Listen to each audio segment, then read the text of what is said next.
Washington, when Joe Arpaio, the former Maricopa County sheriff, announced his Senate candidacy on Tuesday, he became the fourth viable Republican 2018 congressional candidate who's been convicted of a crime. And like two of the other GOP cons running for office, he has cited his criminal record as a partial justification for his candidacy. Arpaio was convicted of misdemeanor criminal contempt of court in July 2017 for defying a court order requiring him to stop illegally detaining people he suspected of being undocumented immigrants based on their race. President Donald Trump pardoned him 1 month later. The other convicted criminals running for office as Republicans are Don Blankenship, the former head of the coal mining company Massey Energy, who is running in the Republican primary to challenge West Virginia Senator Joe Manchin, former Representative Michael Grimm, who is challenging incumbent Representative Dan Donovan, RNY, to reclaim the Staten Island congressional seat he once held, and Representative Greg Gianforte, R. Montana, who is running for re-election. The only Democrat with a record running for office is David Alcorn, convicted of stalking, who is one of 9 candidates for the party's nomination in New Mexico's 2nd Congressional District.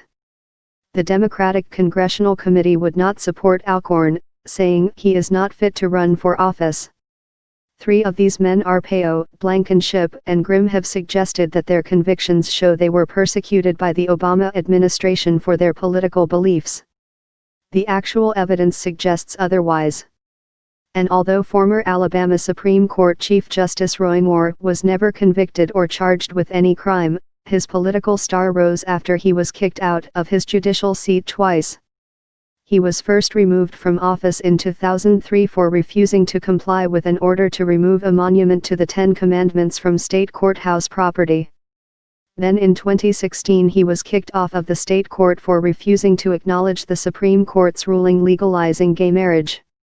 These actions, which he and his supporters perceived as anti-Christian persecution, made him a star among a large enough group of conservatives in the state to win the Republican nomination for Senate in a 2017 special election. Like Ollie North, Arpaio was just trying to protect Americans, in the eyes of this bloc of voters. They support his lawless brand of law enforcement.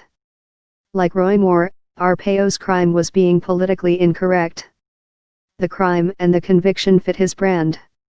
A poll released Tuesday night found Arpaio jumping to a statistical tie for first place in the Republican primary.